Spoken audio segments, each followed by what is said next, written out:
fantastic week. Well, why did you have what happened new to you this week, Dan? Tell me your fantastic week. Steve, I was on another podcast. What? Just this week, I was on the Horribly Awkward podcast, episode 132, ladies and gentlemen, and I had a wonderful time. Wonderful time with host Shawn. I don't know if he wants his last name said, but his name is Shawn, and he's the host. He's the host with the most, man. He was great. I mean, sorry, next to you, Steve, of course. No, see, it's too late. You already said it. See, people, we already had this conversation. Anyway, go on. Oh, this is horribly awkward. Oh, you see what I did there? I see what you did there. Zinger. I'm trying to get me a goal. This fucking guy.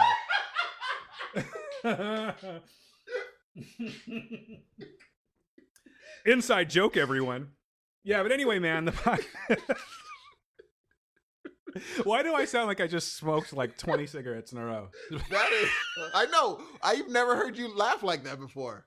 I do sometimes. It's weird. It just comes out. It comes deep from the gut, from the bowels. You did used to smoke cigarettes, right?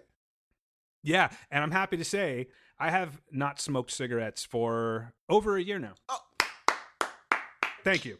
Thank you much. That is freaking awesome, dude. Seriously. And as much as I like butts. Thank you very much, nice. ladies and gentlemen. Thank you. Well done. But yeah, I haven't smoked for like a year, man, and I feel great.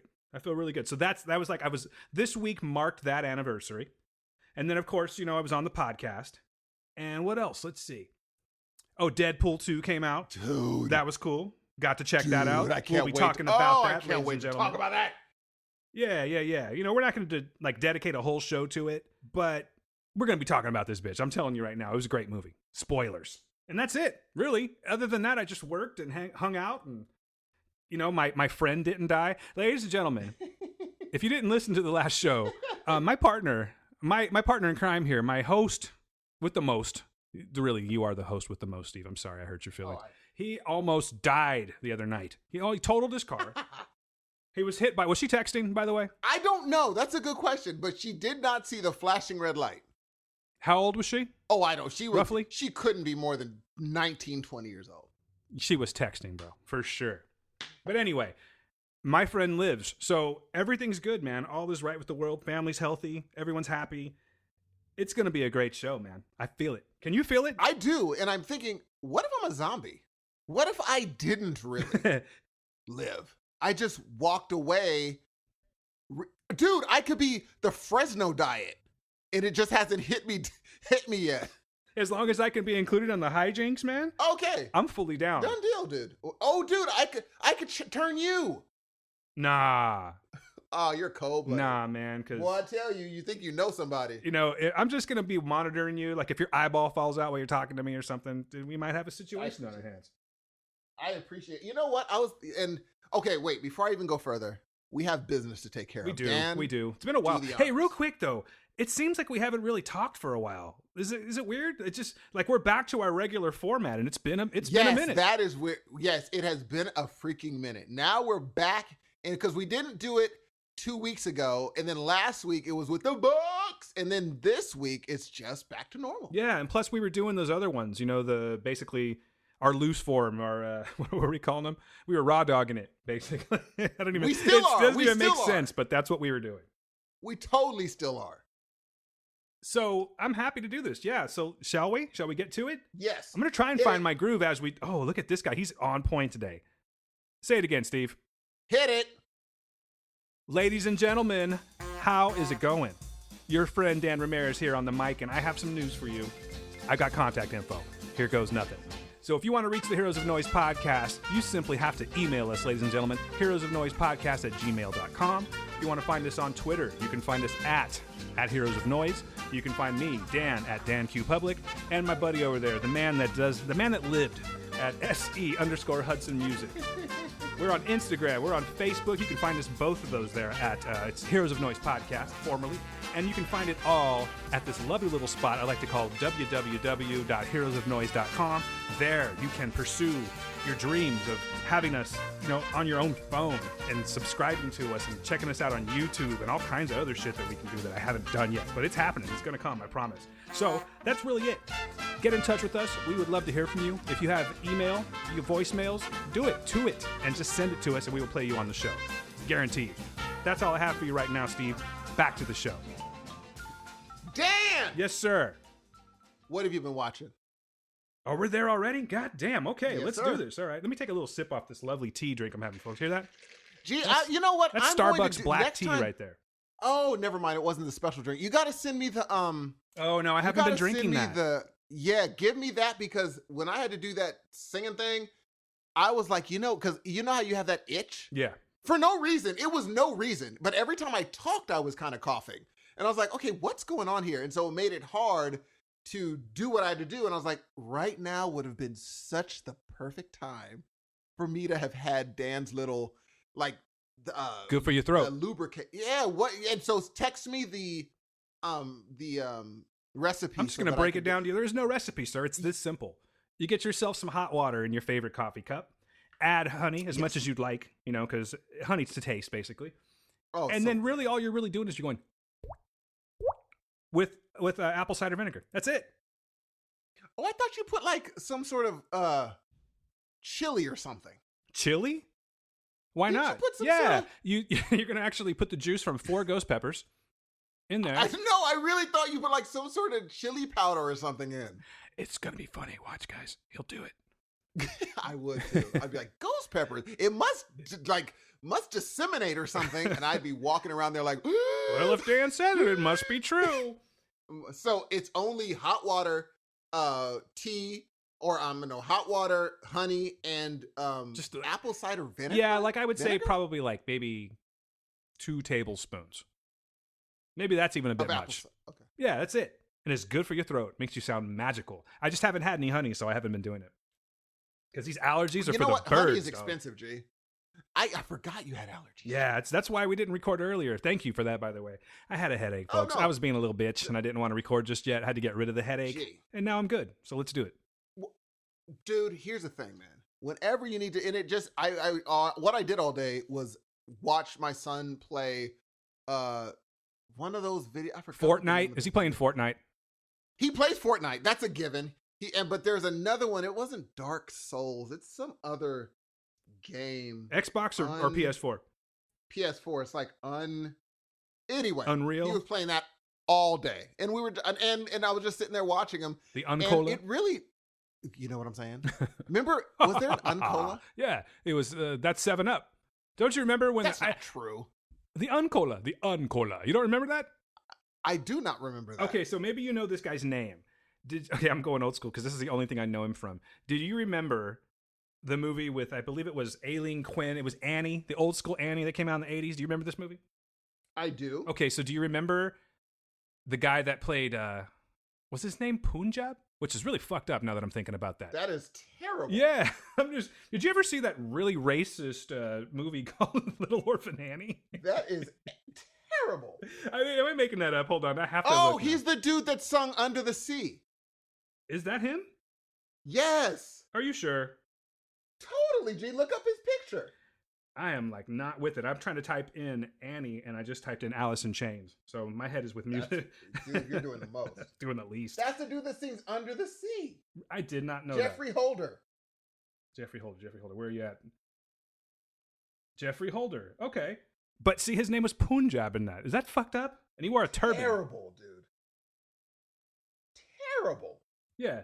Oh, he's old. Yeah. He's 84. Oh, he died. Fuck, Steve, he died. No. He died, man. He died October 5th, 2014. He's been dead 4 years almost. Now I'm sad. I know there's a terrible joke that has to do with under the something, and I'm not going to do it. I'm not going to do it, dude. Well, allow me. Blum, blum, blum, blum, blum, blum, blum, blum, blum, blum. Exactly. The earthworms I are will- always slimy. When you're I'm telling, hey, I'm not in this, ladies and gentlemen. I'm not in this. when I knock think- on this wooden door I'm not doing it, dude. Not going to do it. under the leaves. Dude, do you, There's that laugh again. listeners, do you hear this? Do you hear this heresy? Oh, come on, man. That was good.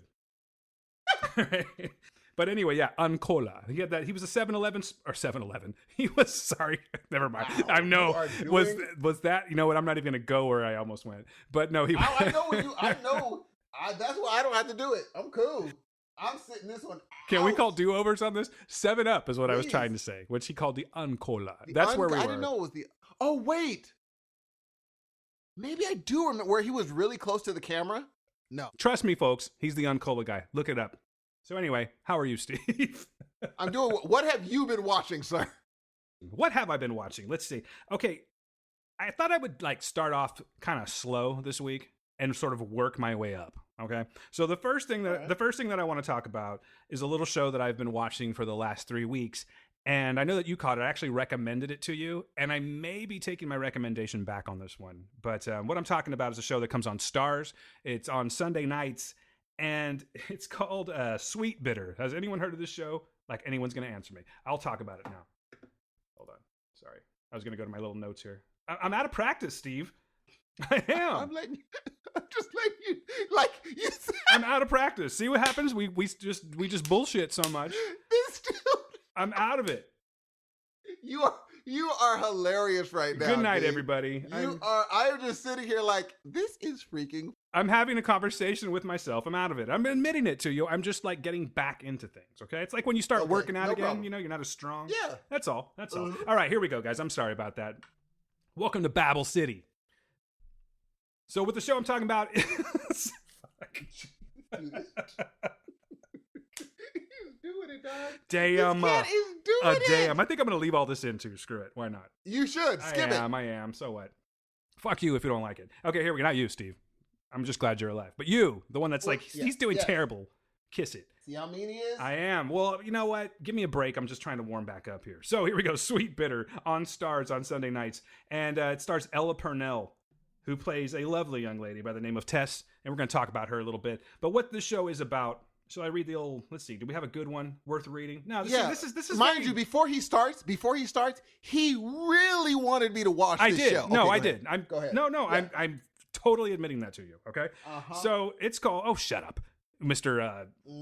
What was that whack ass scary movie I had to watch because it was so good, and I can't think of it. Monster House or Monster. What was it? Oh, but wait. Which one was better? Sweetbitter versus G. that. Yes. Oh, I'm taking Sweetbitter. I'll watch the whole. Oh, you are out of your freaking guys. mind on that. What was it Have called? You lost The Monster it? Project, right? You have lost your mind. Yeah, that shit was weak sauce, son. Okay, here we go. There's like my 9th try. So Sweetbitter, this is the story of a young woman, Steve. She learns how crazy it is to work in a restaurant. And I think she's in New York City, which makes it even crazier. So anyway, Ella Purnell, who plays Tess, this is what you're getting here, guys, is it's a show about, you've seen this show before, okay? And I found it a little endearing at first, I will admit to that. I'm kind of a sucker for like the, young girl moves to big city and meets all kinds of wacky people to find herself. I admit it fully. I'm a sucker for that kind of thing. So, which is what led me to this. And Ella Purnell, she has like this real unique look about her. She's got these giant eyes. And I'm trying to think of what she was in before, but it was Miss Peregrine's School or Home for Peculiar Children. Did you see this? I did not see that movie. And she was also in Kick-Ass 2. But she's just got this very unique look, very pretty girl. I think she's English because it seems like all actresses are English these days. And is she? Yes, she is. So she plays a really good role. I liked it. I found it very endearing at first. I was with it. And I told Steve, hey man, you're looking for something to watch. Check this out. He's turned me on to some things that I didn't think I would like and ended up liking very much so. So I'm going to have to say, after watching the third episode was on last night, and it was actually on tonight, but I watched it on STARZ, and I think I'm going to have to renege. I don't think I'm going to be following through with this one here. I think that it's, well, you saw it, Steve. Let's talk about it. Dude, okay, look. So, I remember... Shot out of a cannon. I remember right when you told me to watch, I'm like, you know what? I looked on STARZ and I noticed that it only had one episode. I'm like, oh, this is going to be one of those week-to-week jazzes. I'm like, skip it. I'm not going to do it. But then we didn't have a show for a while. And I was like, you know what? I finished Animal Kingdom, which I'll talk about later. I said, what else am I going to watch? And I was going through the possibilities. And I said, you know what? Let me give this a shot. Why not? So I turned it on and I watched the first episode. Uh-huh. Fish out of water. Goes into a brand new interview or an interview with a nice restaurant. The owner of the restaurant, I would watch a show about him. Yeah, he's an interesting cat. He's an interesting cat and very cool. I like him. And then I was like, okay, she's going to get the job. We know she's going to get the job. And then she has to fit in. You have to fit in with the new wait staff. And, they do the whole thing where they're like, come on, get table 2. Hurry up. We can't lag behind. They do that whole thing. Yeah, they're yelling at her. They're going to do it. Bingo. You've seen and then this. There's that. You've seen the whole thing. And then you're like, they have an after party where everybody kind of sits around, talks about the day at work. And you're like, okay, she hasn't fit in. Fine. Next episode. Identical to the first episode. She is now still suffering. Still suffering, isn't fitting in, worrying about everything. People are mean to her. Oh my goodness, when is she gonna fit in? Third episode. But ladies and gentlemen, we do get some sex scenes, kind of. Yeah. If you're into that. Kind of. There's kind of sex scenes going on. Which leads us to episode 3. Which is can't fit in, freaking out, can't quite do anything, hoping to fit in, trying to catch up. Exactly the same. It was like they wrote the first episode 3 times. I'm not going to argue with you on this one, dude. I'm really not. I was like, when the last episode ended, I was like, you have got to be freaking kidding me. And it wouldn't be so bad if every other character was better than her. Every single character that is based around her is better than she is. Ah, yes. But would you not agree, because the formula is there, that she's in what you would call a cocoon phase right now? She hasn't found herself in the city yet, bro. And she's trying to figure out who she is. Mm-hmm. Every single episode. Exactly. Yeah. And the thing is, this could go so well, though. Like, everything's there. Fish out of water is a classic, perfectly used thing. You could totally just put this template, splash a good show onto it. Somehow. Do it right. It's rather charming, Exactly. And they have amazing characters in here. Like, I'm like, oh, these are really fun characters. The only dull one is her. The person they built the show around. Okay. I don't get it. All right. Here we go. This is what I've decided right now. I am not going to write her off just yet. I think Ella Purnell may be able to pull this off. I'm kind of curious to see where it goes now. I think I'm going to go ahead and at least watch till episode 5 and see. So what I'm saying to you folks is that Steve's right on the money with this. And it really is. It's just, you've seen this show already. You know what I mean? So if you want to see, and what are you doing over there, Steve? You're just knocking shit over? Nothing. I literally am knocking things over, and I tried to keep it quiet. Yeah. I mean, it was a bad. You probably did too. for the listeners, but not at all for me. And in fact, I see. Yeah, you're kind of pissing me off right now because it's gonna be edited out because it's dope. No. I had a conversation about that, by the way, on Horribly Awkward podcast. And do you realize my man edits his show within 15 minutes? Really? Do you know the struggle that I do because I'm crazy that way? Mm-hmm. So I don't know. Maybe we're going to sound a little bit different on this one. We'll see. Thank you. I'm really trying to like, change it up a little bit. You know what I mean? Find my place. Much like Ella Purnell, I'm still trying to find my place in this world, Steve, in this podcast world. And here's the funny part about this weak sauce terror. Well, okay, let me be nice. Let me be nice. I just said you were the nicest guy ever, and now you got to do this. Okay, the show. Okay, wait. Let me just. It's hard to get me actively like, what the crap did I just watch? It's hard to get me there. And after the 3rd episode, I'm like, are you freaking because here's the thing, you can't tell me that it's a rough and tumble New York City. Oh, it's hard out here. And someone gives her a free meal pretty much off the bat. A street vendor saves her meal and gives it to her when she comes back. She's very cute and charming, Steve. Gee, that's annoying as crap. I was like, are you kidding me? Are you freaking... When she walked up to the window, I said, if this dude gives her that freaking meal, and right then, here you go, it's cold. I'm like, oh, that's how it happens, huh? That's totally how it happens. No, that's not how it went down. She ordered some food. She forgot her wallet. She said, I'll be right back.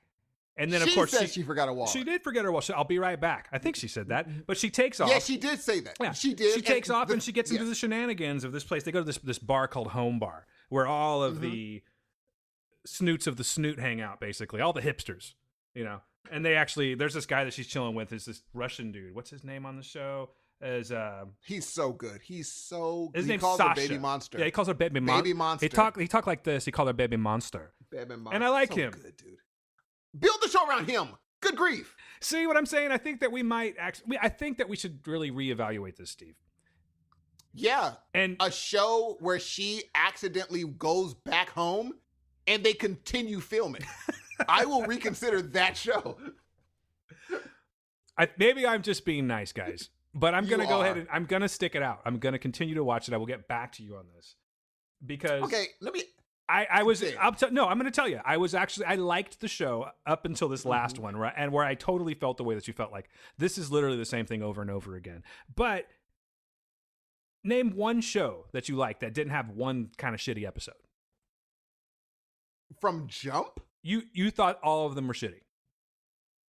Okay, the thing is, the first episode was decent, but once it goes bad after that, I won't keep watching it. Especially if it's week to week. If I could binge, maybe. But if they're like, wait till next week where we conclude the exact same story. No! Is Tess gonna find her way? Probably not. Stay tuned. But there's always next week where she'll find her way. Will she? Who knows? But then she'll find it. You're like, come on, dude. And okay, look, if you're a street vendor, if I'm a street vendor and someone brings me, they order some food, I make the food, they're like, oh crap, I forgot my wallet. Okay, no problem. They leave, they come back hours later drunk. Am I going to believe that they just happened not to bring their wallet back? They're drunk. How did they drink? She did say she was coming back. She didn't say when. But she's drunk and she still didn't pay for it. Oh, I forgot my wallet. Then how did you get drunk? How did you pay for this? Because she went back to get her wallet. And got drunk instead of bringing her wallet back to get my food. But she did. She could have just said no money. She could have just said she didn't pay. But she didn't pay. Maybe Maybe he got laid that day. Maybe he was just in a really good mood. Maybe he's just a nice guy. Or maybe it's lazy writing. Maybe you're fixating on like one scene. Oh, you don't. That's you want probably me to a total of 60. I would say 60 seconds worth of scene. Bruh. You're having me defend a show now, and I feel like I'm and I don't even really want to defend it that much, but I feel like I want to argue with you a little bit. So yes, please. You should. Well, okay. Here's the other thing. What was the point of the wonderful clam scene? Oysters. Okay. Oyster. What was that? She's learning to be cultured, Steve. She's from really. She's a fish out of water. It is. That scene meant nothing. And they can't decide if dude is a mean person or a nice person. Does he like her? Does he not? You don't show all your cards. Actually, they show every single episode because it's the same cards. What are these? Ace, Queen, King. What's this? Ace, Queen, King. Third episode, I'm going to go on a limb and say Ace, Queen, King. I'm going to go on a limb. Okay, listen. I can't change your mind. I won't try. But I'm just saying that I think I'm gonna get down with this because it's got a female protagonist. Come on, let's. It's something I want to watch. I'm gonna continue to watch it. I don't have a lot of faith, but I'm not quite ready just to write it off just yet. I would much rather. I'll be honest with you, bro. Honestly, and that's my bias. And people are gonna be like, "Oh, you're fucking crazy." But honestly, I would much rather try this show out than watch another episode of The Walking Dead because that's the same shit too. Every week. Okay, but here we are walking around. Oh, there's a zombie. Has nothing to do with the show, though. When's the last? Okay, that's true. However, I will tell you this: if they said, "Hey, we're gonna show you 15 minutes of Jeffrey Dean Morgan or 30 minutes of this show," I will pick Jeffrey Dean Morgan every single time. Not this. Well, as would I. I would do the same thing. Bad argument. That's what it is. That's what I'm saying. That's what Walking Dead is. A lot of Jeffrey Dean Morgan now, and so it's like, well, even if it's a ridiculous show, he's entertained. There is not one. Okay, let me change that. The owner of the store gets about 15 seconds a show. He's better in that 15 seconds than the girl is for half an hour. I'm gonna disagree with you. I think she's charming. I think she's attractive. I feel like I want to watch this show. But Oh, uh-huh. But I don't think that I'm at the end of this. Like, I'm not going to be like, man, we really just bailed too soon. You bailed too soon, bro. This is like the next Atlanta. It's not going to be that. Oh, yeah. I'm just going to continue watching it until I'm not, basically. You know why? Because I've now invested time in it. That's what it is. It's all about time with me, and you know that. So I've invested time in it. I think I want to see what happens. And it Totally says, fair. and here's the thing. Here's the, the slogan for the show is life happens while you wait. Okay, so that could be twofold. Oh, You're waiting for something to snap. happen, but she's, That's but life's true. happening because she's waiting, like she's in a restaurant That waiting. is so true. So it's kind of twofold. You know what? That's true. I mean, I get it. And if it gets wonderful, please let me know. Okay, done deal. Let me know. Okay, right. now. So that's, for the people that are interested in this, though, this is Sweet Bitter. Comes on STARZ Sunday nights. And just roll with me on this one, guys. Just try the first two. If I'm full of shit, if I'm way off the mark, please tell me. I'm very curious. I'll listen. I will. I'll still watch it probably, but I'm very curious. Am I full of shit? Is this show as bad as Steve is? Or better yet, is it worth watching? Am I defending this show? Or should I not be? Let me know. That's fair. I think it's fair. I do. I think it's fair. Now, let me tell you, since we're on the subject of television shows, and we're going to go, I know it's wild, but we're going to talk about a show where all the characters are interesting. It's crazy. It's crazy. But Animal Kingdom is one of the best shows on television right now by far. Do you want to know something, man? I don't even know what it is. What's that? I don't even know what it is. Dude, it's a show with Ellen Barkin, Shawn Hatosi, and Scott Speedman. And it's a family that does bank robberies and heists. And it's about how they're, everyone's kind of fighting for power, being like, why are we still doing it this person's way? I want to do my own. And it's just this family dynamic. And all of them are so good that you're just like, oh, whoever's on screen, I can watch that person. Whoever it is. I watched 2 seasons in 4 days. Maybe 5 days. That's saying something. It was so good. I just didn't want to turn it off. It was just so good. You're really big on the does this come on it's TNT, isn't it? TNT, okay. But it's on Amazon Prime. Yeah, I saw the Amazon logo and I'm thinking, okay, because I don't really watch a lot of shows on Amazon. I probably should. It is it's just so well done where everything that happens, you're wondering, okay, if say something big happens and it's hidden, you're like, oh, they're going to hold that for the whole season. Nope. Next episode, it comes out who did what. And you're like, oh, no. Well, that came out fairly quickly. They're not going to even hold that in their pocket. No, because they have another story they're bringing. You're like, dude, this is so good. It's just good. And there's 3 seasons. Well, there's 2. The 3 is starting on May 29th. Oh, okay. So how did you come across this show? Is this something you knew about? Prime. No, it was just one thing. I was sitting there on Amazon Prime. They're recommended, and it said Animal Kingdom, and I love Shawn Hatosi. Everything that I've seen Shawn Hatosi in, I've liked. So, and I like Scott Speedman too. And so I was like, you know what? Let me give this a try because I can watch both of those guys. And sure enough, Shawn Hatosi does not disappoint at all. He's just a good actor. It's over. Scott Speedman, fantastic. He's just a good actor. And he acts the part of the big brother that's trying to make everybody respect the mom. And all the other kids are like, why do we have to listen to how she wants to do these hits or these we can do them ourselves. And he's just like, let's respect mom.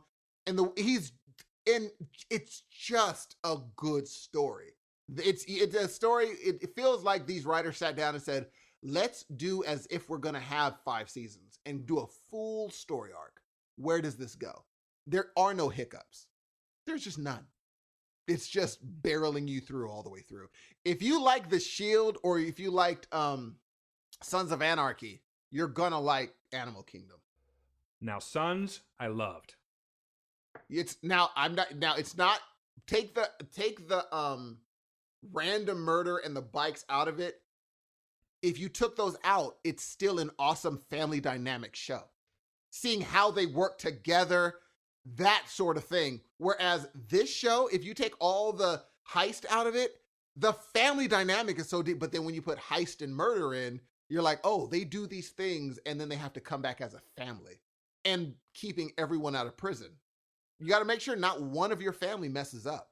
Every part of this heist, you have to pick which family member does what. And if you pick the wrong family member, you pick that loose wire, things could go quite awry. And it's just, I'm like, oh, dude, this is good. They're still a family, but they're also doing this stuff. I mean, they're, they do some fairly terrible things. A little shady, are they? Well, I mean, to keep yourself out of prison, you'll go pretty far. This is true. You will do some, and so people, if you have a chance, after you're done with the amazing Sweetbitter, no, stop it. I say give freaking Animal Kingdom a go, because man, oh man, is this a good show. So yes. Why do I feel like I'm completely just jacking all of my credibility right now? Am I sticking up for a show that's just complete garbage? Is it complete garbage? The thing is, I think, here's the thing. You're a very empathetic person. And so when you heard me attacking it, you immediately went on the defense. I'm like, hey. Which led you, yes. They're just doing their best. Which led you into defending them. But totally at first did. you're like, yeah, I'm bailing. I think you're right, Steve. Oh my God. And now people are going to watch it and be like, Dan. Fucking Dan. What have you done? You know what? Now, take the Sweetbitter challenge, Kingdom, guys. Take the Sweetbitter challenge and tell me if I'm full of it. I don't even know anymore. Well, I'll say this. If you get a chance, I would say watch Animal Kingdom. And then. And then if you have time afterwards, because I don't want you to just do something and be mad at Dan, which will happen. I don't want you to be upset. If you have just spare time where you're just like, I'm mowing a lawn and there's a TV on in the house, turn on Sweetbitter. Have that be going on in the house while you're mowing a lawn or something. Fair enough. And you know what, though? I'd like to say, for the record, and of course, this is just my opinion, but I feel like I've dropped some pretty good recommendations in the past. You have. And everyone has their day, so maybe this is just the day. And plus, like I said, I'm a little rusty, because we haven't been doing this for about a month now, it seems, where we're like back to our format. I'm feeling rusty. I don't know anymore. I'm having self-doubt. I really am. So you know what? I don't care what you guys do. Watch it. Don't watch it. I'll let you know if I continue to watch it. But maybe the girls will like it. Is that sexist? Who cares? Watch the show or don't watch it. I don't even care anymore. Fuck it. Let's move on. I do care. Now I'm just watch angry. Animal Kingdom. I want you to watch Animal Kingdom. Yeah, watch that one. I'm putting my opinion on if you don't like Animal Kingdom, I think a lot of my opinions might just be like not yours, period. Because this is right up my alley. Well, dude, I'm going to tell you straight up, and I'm being serious when I say this. And again, just my opinion. With the exception of Monster Project, you've never steered me wrong. So I have no reason. I'm just letting you know I didn't care for it. No, you know what, though? I did say, remember what I said about that? I said the movie's not great. I said the effects that they put, I was like, they could have done this this could have been a great movie. Because the effects were so good. I'm like, what is that doing on this? That werewolf transformation, I was like, oh, that's a legit werewolf transformation. Yeah, but your senses are slightly elevated when it comes to the werewolf, my friend. But even the vampire. The thing is, I'm like, oh, they put all the money into, like, if I made a movie and I saw that transformation, I'd be like, oh, wow, good job, dog. Dude, I gotta tell you. That looks pretty freaking good. Regarding that transformation, I'm gonna take it back to Criss Cross and let you know that it was wiggity, wiggity, wiggity whack. I'm sorry. You're crazy. It was terrible, dude. You just gotta admit it. Come on, it's okay. The vampire transformation? The whole thing was just really bad. But this is just an opinion. Okay, here's what I will tell you. Ladies and gentlemen. Oh, this is a great thing. I know exactly what Are we going to go Sweetbitter versus Monster Project? Exactly. I'm down for that. That's what I want to do. I'm down for that. Okay. You watch 3 episodes of Sweetbitter, watch the Monster Project, and tell me what entertained you more. What you walked out being like, oh, there were fun parts of that.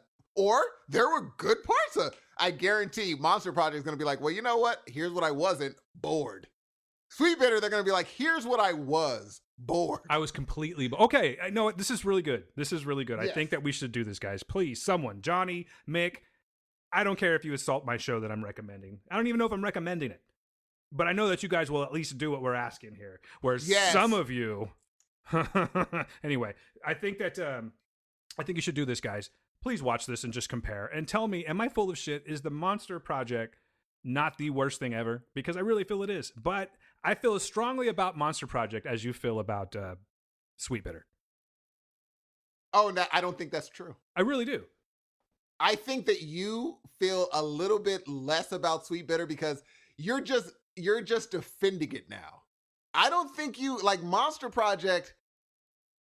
90 minutes. Well, no, Monster Project was 90 minutes. So it's almost going to be like, it's 90 minutes of Sweetbitter. Felt like It's 4 years. It's like 8. Oh, dude. Here's what I will tell you. People are going to like, I'm just calling it, man. Okay. People are going to like, they're going to be more entertained by Monster Project than 3 episodes of Sweetbitter. Because when you think episodes, it's like you have to restart each one. You have to start each episode and it's going to make it feel longer. Because you got to start another one, then start another one. Whereas Monster Project is just going. I guarantee it. Watch. I will say that Sweetbitter is definitely out of my normal, like, library of recommendations. You know what I'm saying?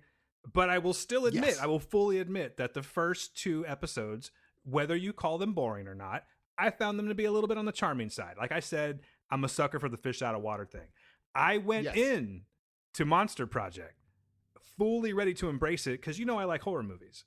I just found it to be terrible. That's all I'm saying. See, and if I would have started you the way I started Sweetbitter, you would have liked, because I put on Monster Project being like, this is going to be hot. I don't like found footage. I hate found footage. Yeah, I don't like it So either. I was like, here comes another bullcrap found footage. And at the end, I was like, oh, that was not a horrible found footage movie. That wasn't bad. But I hate found footage. So it doesn't take much for me to be like, and see, I dig Fish Out of Water. So if you do Fish Out of Water, it's hard to do it bad for me. And yet, here we are. Okay, So- give this to me at least. Let me see if I can remember the guy's name. Do you remember the characters' names on Monster Project? No, not at all. Okay, well, Oh my God. how about Hold on. what I was going to say is, the black guy's what I'm talking about. That's what I was He right is when you said horrible, it. I was like, dude. Come on. It's like, you know what that is? Seriously, it's like the whitest guy in the room said, "Hey guys, what if the black guy says this?" That's it. And he That's might it. as well have just said, "Hey, man, this is funky, fresh, fat, dope. My name." You know is, what? You're right, dude. It's really bad. It's really bad. I think you just won the argument. I know I did, Steve. That movie is For that shite. alone. Yeah, man. Even if I liked the movie, I cannot co-sign that crazy, ridiculous portrayal. Such a Yes. stereotype of So never mind. the worst kind. The movie is shit, guys, Yes. is what I'm trying to tell you. Well, not the movie, but I was saying the character. The character's enough for you. You know what? Go ahead and watch Sweetbitter because I do not want people to be like, I think I might. No. The challenge has been laid down. No, because I forgot about Homie, and I don't want people. He said, "No, don't." No, because now if they hit me back and they're just like, I loved Monster Project. Every single one of those freaking characters were so real. I'd be like, oh no, what listeners do we have? Every character was right exactly how they act. I'm like, oh no. Oh dear Lord. The vampire was whack. You know who was kind of creepy in Monster Project was the Asian girl.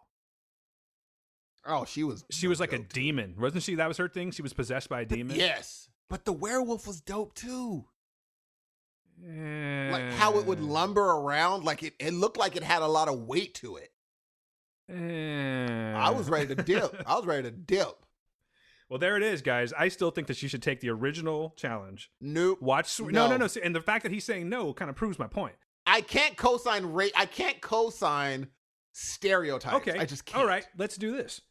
Try your best, as best as you can, to ignore the horrible stereotype that they've given this black guy in the show, this black character. I don't know his name, but I'm emphasizing the black part because it is so poorly written.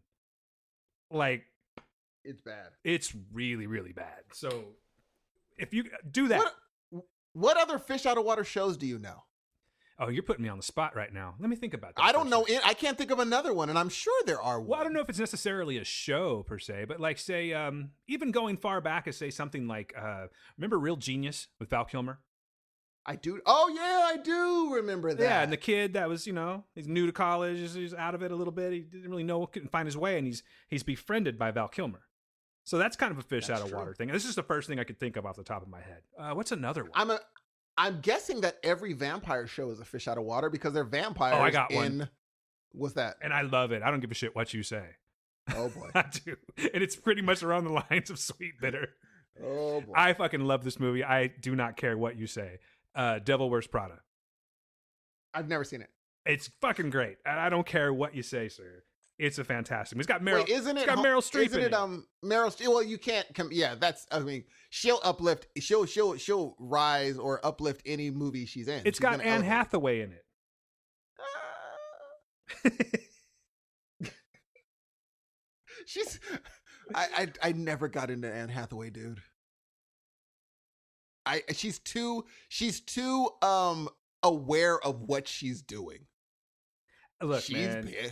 Just like Julia Roberts, she knows she has to pitch the smile. Ugh, don't talk about Julia Roberts to me right now. Gail is on a Julia Roberts kick, dude. And babe, you know it's true if you're listening. I love this movie, bro. I love Notting Hill. Okay, I do. No, I love Notting Hill, but Notting Hill has been on constant replay in my house because it's just on. Like, it's on cable right now, and it's just always on in my house. I love this movie, but it's too much of a good thing for me. And then she went down like a marathon where she watched and she admitted to it. This is the worst movie possibly ever made, even worse than Monster Project, Runaway Bride. Do you recall? I've never seen that movie. Don't. It's so bad. Is it bad? It is so fucking bad. It causes anger issues. Anyway. Really? Yeah. Welcome to the Negative Movie Podcast. Hey, that's you. That is you. I didn't say it wasn't. I'm just saying, welcome. You know what? I like, the thing is, the weird thing using that Anne Hathaway comparison is I love Julia Roberts. Like, I haven't seen a movie I didn't like from her. Oh, I didn't say that I didn't like Julia Roberts. I'm just talking about this movie and the fact that there's always a Julia Roberts movie on in my house these days for some reason. Why is that, you think? Oh, just because your wife. She loves Notting Hill. It's really Notting Hill.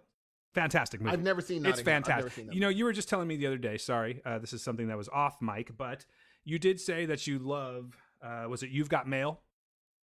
Right? Oh, so freaking good, man. And you also said that you love When Harry Met Sally. You like that type, you like a romantic comedy, right? A very clever romantic comedy, yes. This is that movie. So I totally recommend it. And hey, I could say it's what I've been watching this week because it's on fucking constant rotation in my house. Why not? Let's throw that in. If you haven't seen Notting Hill, check out Notting Hill. I think you will all like that movie very much. Unless you're just a heartless Hugh Grant just does his stuttering, blinking thing a lot? Yes. Yeah, he does that. Yes, he does that. All right. He does, very much so. It's funny. Johnny talked about that on the last episode. I can't remember why, but he made reference to his Hugh Grantness. It's a thing. Wow. Yeah, it's a thing. Okay, there is a movie that I did see that you're not going to believe that I thought was amazing. Not amazing, really good. What's that? Den of Thieves. Oh, you saw that. Dude. Give me your thoughts, That please. is better than it has any business being. Any business being, bro. When you start watching it, you're like, okay, I know where this is going. Brother, no, you do not. You do not know where this story is going unless you heard spoilers. If you just watch the movie, you're not going to guess the ending. Because the ending, I was like, oh my God. It's freaking good, dude. I'm sorry. I was listening to every word you were saying. I was trying to pull it up on IMDb. I'm with you now. It's the Gerard Butler. Yes. And dude, here's the thing. Here's what's going to throw you off. Dude looks so much like Ice Cube. It's strange. Oh, O'Shea Jr.? It's almost weird. When he comes up and here's the funny part. There's a part where he's like, something's happening, and he's like, oh, you just expect me to tell you? Well, I ain't the one. I was like, there's no way that was an accident, ladies and gentlemen. And no one else got it, but I was like, that wasn't an accident. No question. That's on purpose. But dude, it's such a, I mean, look. I ain't the one. The one I think his name is Pop. Like Gee, come on. Come on. Come on. I have to bump What some are the chances of NWA. him saying I ain't the one? He's just like, thanks, Dad. That's what he's saying. Thanks, Dad. Yep, pretty much. And then I think it's Pablo Schreiber. Pablo Schreiber is he's so good in this movie. I like that guy. He's so good. Let alone 50. 50 actually does a freaking good job in this movie. It's really interesting, man. It's up Dan's alley. Like you like a good heist film. Yeah, I do. I do love that. This is a heist film where it's just like, you remember like in come on, what's the best heist film ever? I'm just assuming you're going with, which is not my choice, but I'm assuming you're going with Ocean's 11. No. Oh, okay. Pacino and De Niro. Oh, Heat. Heat's the shit. You know how they do the whole, I'm going to rob this bank and you cops aren't going to stop me. Yeah. It's that thing. They don't care you. They think they know the plan. They're like, they face up and like, we're going to do this and you're not good enough to stop us from doing this. I'm like, I love that. It's not one of those, oh, do they know? Don't they? No, they know. And they're like, guess what we're still going to do? We're going to do it so well that you can't catch us. Oh, come on. And then you're wondering, well, are they kind of maybe? Are they going to do this? Because, they're just that good. And it's not so much they're good. It's that, you know how a lot of these movies are like, we can't kill certain people. They're like, if anyone gets in our way, we will kill them like anybody else. So are you willing to do that? It's just, dude, come on, man. I really like Pablo Schreiber, actually. I stopped watching the show, but he's such a sleazy bastard on Orange is the New Black as Porn really Stash. is. But he's really great, is, though. That just proves how great. If you could play a really, really like hateable character, that's talent. You know what I mean? Yes, and they're all they're just not to ruin anything, but they're scum cops that are willing to break every rule against these guys that are willing to break every rule, and they know that only one group of cops can catch these guys. And they're like, well, just let them do what these sleazeball cops do. Let them do their thing. This whole wrangle of these guys that are just doing stuff under the cover, they're going to be able to get these guys. And dude, Gerard Butler, man, come on, bro. This is the role he was, other than obviously this is Sparta. This role is right up his alley. He has the look, dude. All right. He has the look. I'm convinced. I'll check it out. Did you actually go to the movies to see this? Is it still playing? No, I rented it. Oh, okay. Because it was, I guess it's been out for a while now, huh? All right, I guess so. Yeah, if it's on, so I can download is what you're saying. Totally. All right. Totally. And it's gonna be worth your, like, if you watch 7 minutes of it, you're gonna be in. Cool. I'm in. I will check it out. Thank you for the recommendation.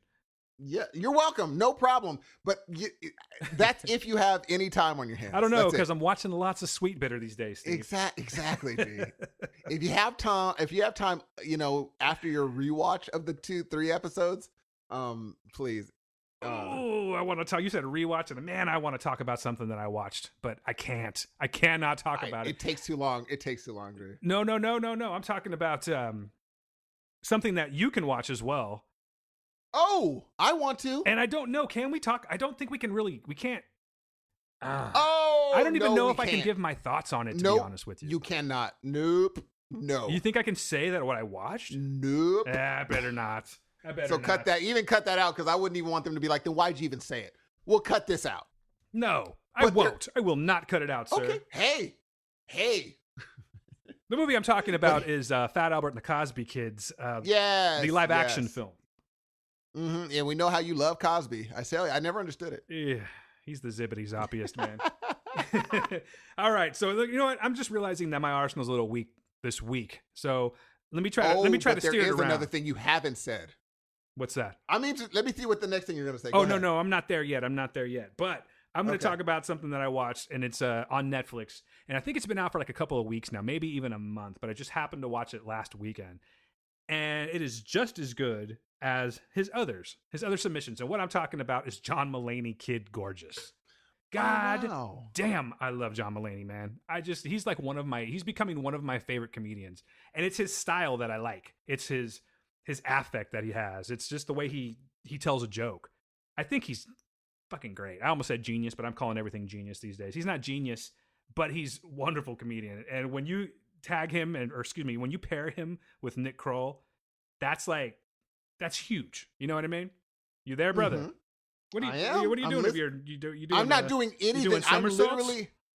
I'm literally listening because I know that you really like this, and I'm letting you go. Okay, no, it's great. It's filmed at Radio City Music Hall, and it came out, like I said, about a month ago. And if you like John Mulaney, this is more of the same. I'm noticing that he's kind of like changing the way that he talks now. Have you noticed that? Like his comedic delivery is a little bit more. Well, he's fine tuning is what he's doing. But he's definitely got like a certain sound now, a certain way he delivers things. Have you caught on to that over the last couple of years?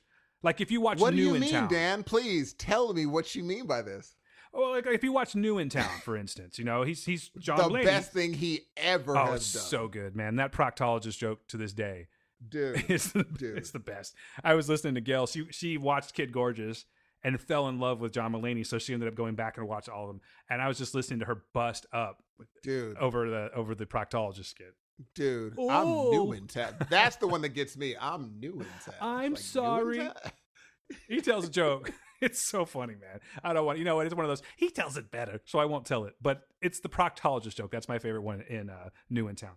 This one's the same. I only watched it one time, and I'm sure I'm going to go back and watch it again. But so he's got this affect that he does now. And I don't know, I'll try to do it. I can't really do it that well. What are you doing over there, Hudson?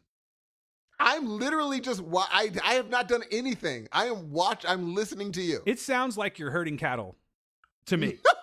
I swear. I'm sure these guys can't hear it, but it sounds like you're rolling around on the ground right now. No, I am literally just listening to you. It's just, that's all I'm hearing right now. There is nothing, G. All right.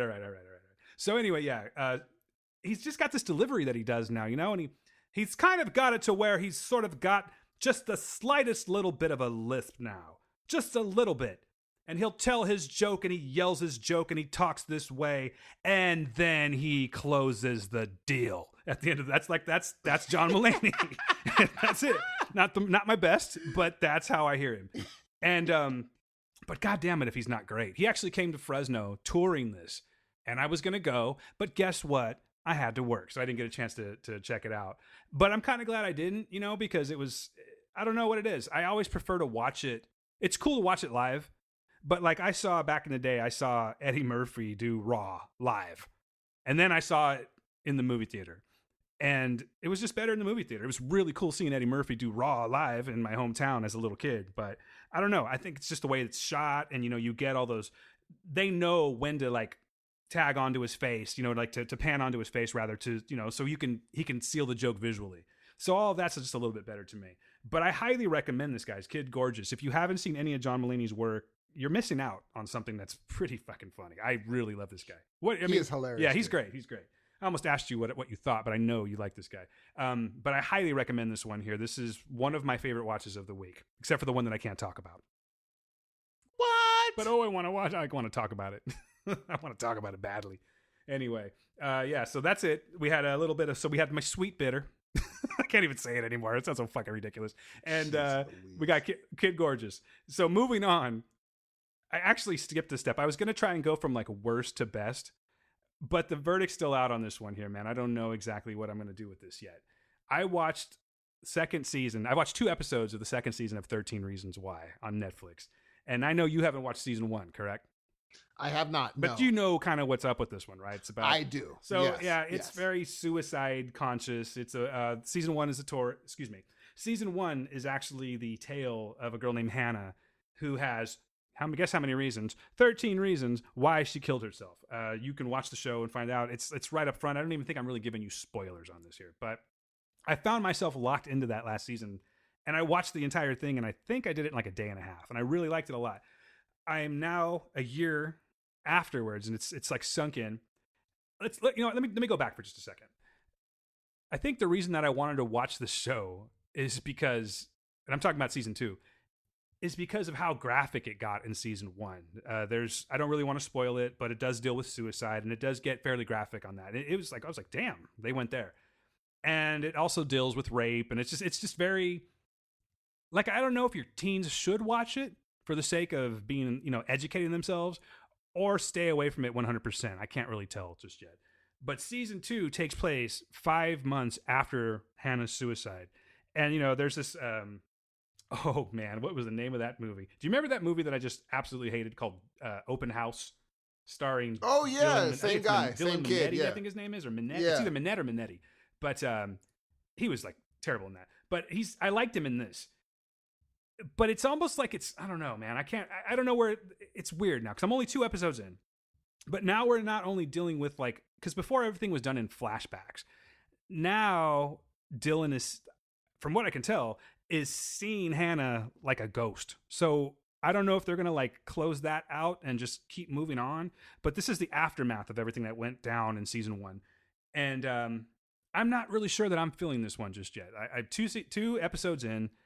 I'm trying to convince myself to go back and watch it again. And I don't know if it's just because it's such a downer type show. It's really not a happy subject to talk about or to watch. But it's getting good reviews, and maybe I'll check it out. But it's like, I'm not really sure if I want to continue with it, man, or just sort of get back to it later. And I know that if I do that, I'm not going to get back to it. But I will say I like season 1 a lot. And I think that if you like season 1, it's worth pursuing to see if you're into this one here. I don't have enough information on it yet, but at the moment, at episode 2, I'm not entirely sure that I'm feeling it. But you guys got to understand, I watched something this weekend that's kind of taken over everything else, and I can't talk about it, so I'm going to go ahead and stop. Steve, how about you throw one out?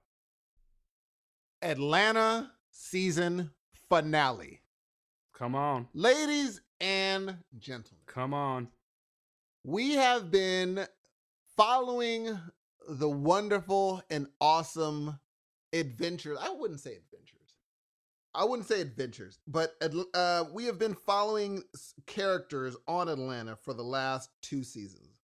And after the first season, I thought, well, it might be good. It might be whatever the next season. This season 2 of Atlanta, ladies and gentlemen, I'm not a big Donald Glover fan. Anyone that knows me knows that he's not my favorite. No, okay? Get out of town.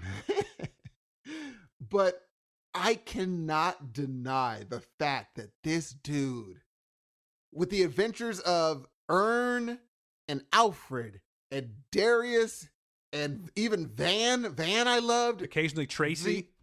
Occasionally weirdo Tracy.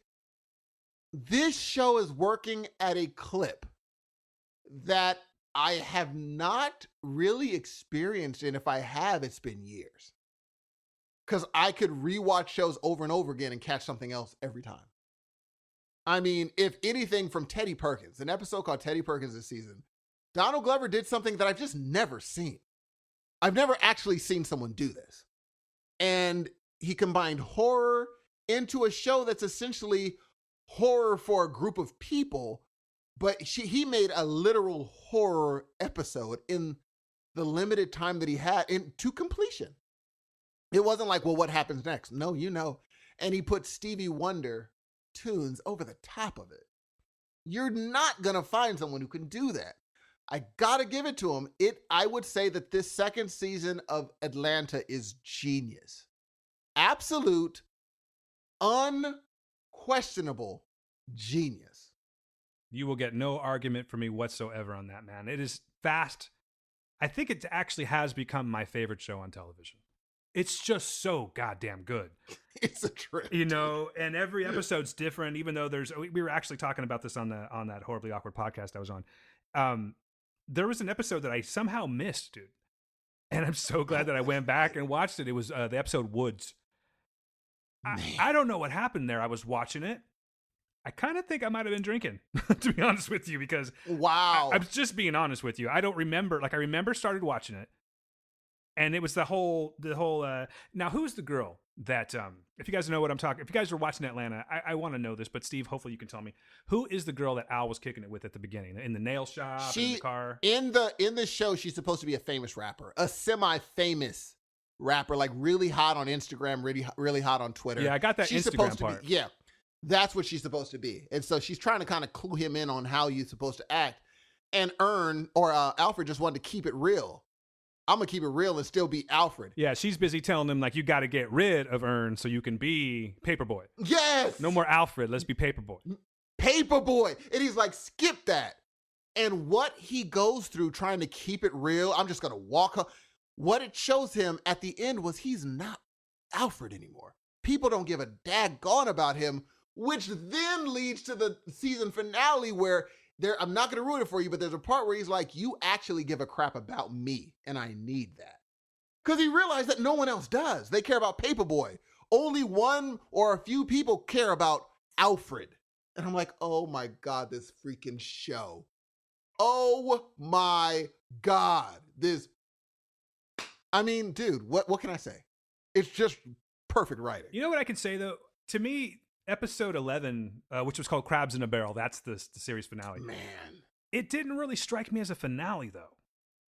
No. You know what I mean? No. It was just another one of those weird episodes where it wasn't weird. It was just another day in the life, essentially. That's it. But it didn't have like a huge climax. I think the only thing, which again, we don't want to do spoilers, but I think it was just kind of like a resolution of a certain problem. Totally. That we've been waiting for since a few episodes ago. Been like, is he gonna? Yeah, because you knew it was coming one way or the other. It had to, but it turns out it was an interesting twist saying, like, Alfred there's understanding that's happened throughout this, and you could tell that Alfred's been struggling with this. He has been thinking about what he's going to do. Even though I considered him kind of aloof and whatever, Alfred is the type that he is never going to be poor. He's never going to live a certain way. He's going to do whatever it takes to live a certain lifestyle. And if you're not getting him at a certain, like where he's supposed to be at this point, you're just pulling him down, hence Crabs in a Barrel. You're just pulling me down if you're not letting me out. And dude, I mean, come on, man. Check this dude out breaking down the metaphor. Look at you. I'm trying, bro. And the thing is, it's like when all of it came together, I'm like, daggone it, Donald Glover. Dag freaking gone it. I mean, I have a theory. Okay, what's the theory? I think you are a super fan of Donald Glover, and you don't know how to feel about it just yet because it's sort of taken over you, and you're not. It happened while you weren't looking. It caught you slipping. No, seriously. But I don't like his music, though. I don't like his music. What about This Is America? No, I'm not really a fan. I think you are. I think that you are arguing like against yourself. I really do. I think you fucking love Donald Glover, and you just don't want to admit it. That's interesting.